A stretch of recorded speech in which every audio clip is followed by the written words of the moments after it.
They told you Dubai was safe. They put numbers behind it. They put rankings behind it. They built the world's most advanced skyline, hired the world's best police force, installed 10,000 surveillance cameras, and then published the crime statistics and said, look, safest city on earth, safer than London, safer than New York, safer than anywhere you came from. And people believed it. They moved there. They signed the leases, enrolled the children in school, shipped the furniture, brought the pets. They paid the six-figure rents and the school fees and the cost of building an entire life from scratch in a city that told them the one thing it could guarantee, above all else, was that they would be safe. On February 28, 2026, they found out what the safety promise was actually worth.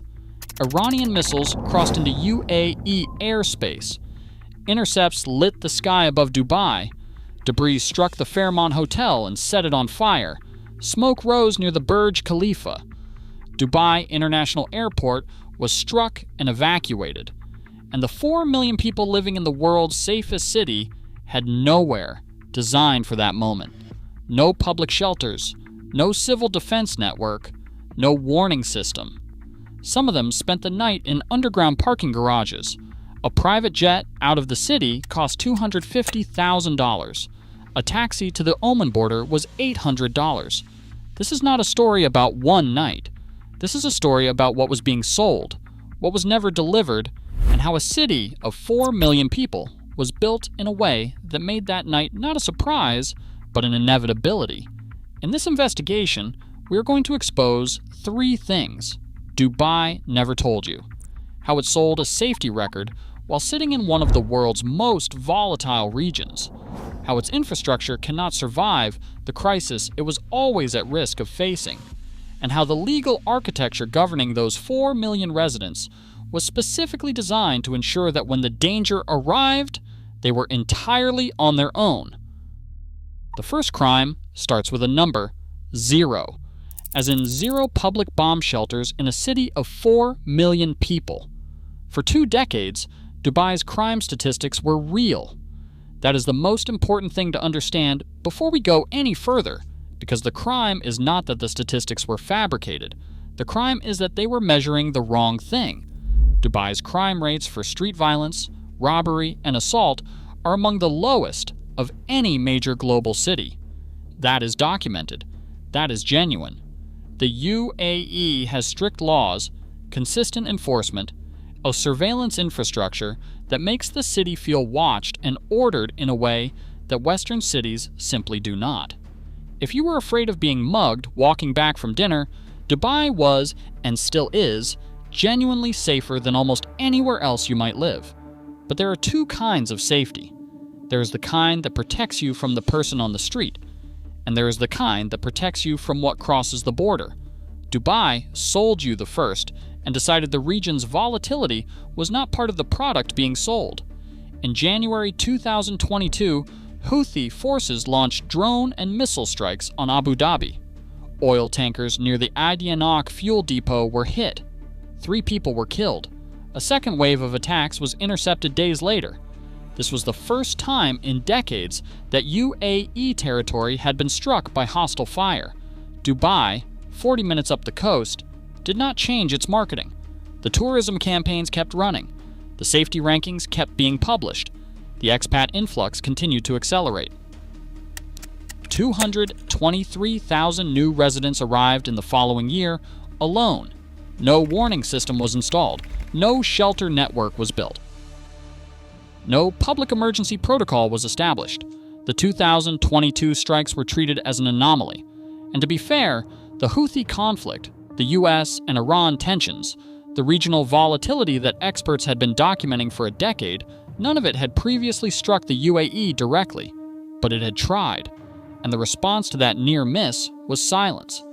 When the February 2026 strikes came, the absence of any civil defense infrastructure was not a policy failure. It was the policy. Compare what exists elsewhere. In Israel, every residential building constructed after 1991 is legally required to include a reinforced safe room. Every building, By law, Switzerland has public shelter capacity for 100% of its population, maintained over decades as a matter of national policy. Finland has an extensive underground civil defense network available to citizens as a legal right. Dubai had parking garages and a $250,000 charter flight. A parent telling their child that the sound of missile intercepts overhead is Ramadan cannon fire. That is the sound of a city that gave its residents no honest vocabulary for the moment it had been approaching for years. The crime is not that the missiles came. The crime is that the city knew they could and decided that communicating that risk was incompatible with the product it was selling. But even if you survived the night, even if you sheltered, waited, and the intercepts held, there was a second problem. The city that sold you safety cannot feed or water itself without the infrastructure that was, at that moment, on fire. Dubai International Airport is the world's busiest international passenger hub. It moves more than 90 million passengers a year, but that number understates what the airport actually is. For Dubai, it is not merely transportation, it is the pipeline. The United Arab Emirates imports approximately 85 to 90% of its food supply. Not half, not two-thirds. Nearly everything. The cereals, the proteins, the fresh produce, virtually all of it arrives through the airport or the ports, and the airport handles the vast majority of the time-sensitive cargo that keeps a city of 4 million people eating. The United Arab Emirates produces less than 1% of its own cereal requirements domestically. There is no agricultural buffer. The water situation is more severe. Approximately 98% of the United Arab Emirates' freshwater supply comes from desalination, the energy-intensive process of extracting fresh water from the sea. This is an extraordinary engineering achievement. It is also a single point of catastrophic failure. The desalination plants run on energy infrastructure, and the energy infrastructure sits in a country that on February 28, 2026, had just had its primary airport struck. This is not speculation. It is arithmetic. A city that imports nearly all of its food through one airport and produces nearly all of its water through one type of infrastructure has built the most efficient supply chain imaginable for peacetime and the most fragile supply chain imaginable for crisis. The $250,000 private jets were not just expensive escape options. They were the market discovering in real time what Dubai had always known and never advertised. In a genuine crisis, there is one primary exit, one airport, one logistics hub, and it had just been evacuated. The people left behind were not facing inconvenience. They were facing the exposure of every optimization decision the city had ever made. In the pursuit of frictionless global connectivity, the thing that makes Dubai extraordinary in ordinary times, it had eliminated the redundancies and inefficiencies that a genuinely resilient city requires. A city of 4 million people sitting on top of a supply chain that could be severed within a single strike radius. That is not a city built to keep you safe. That is a city built to look like it was built to keep you safe. But the deepest crime is not the shelters that were never built. It is not the airport that can be shut with one missile. The deepest crime is what happens to those 4 million residents legally when the danger arrives. When Dubai sold you the safety promise, it was selling something real. The crime rate data was real. The infrastructure was real. The spectacle was real. But underneath everything, underneath the gold and the glass and the 10,000 surveillance cameras, was a legal architecture built with one purpose: to ensure that the city's relationship with its residents was always, fundamentally, temporary. Approximately 90% of Dubai's workforce operates under a sponsorship system that ties residency directly to employment. If your job ends, if your company shuts down, if you are made redundant, if the economy contracts, your right to remain in the country typically expires within 30 to 90 days. This is not a bureaucratic inconvenience. This is the architecture of conditionality. You may live here as long as you are useful. When you stop being useful, the clock starts. For those who stayed long enough to attempt permanence, the citizenship path was this: 30 years of legal residency, Arabic language fluency, a clean criminal record, and then a government nomination. Not a right, but a selective grant.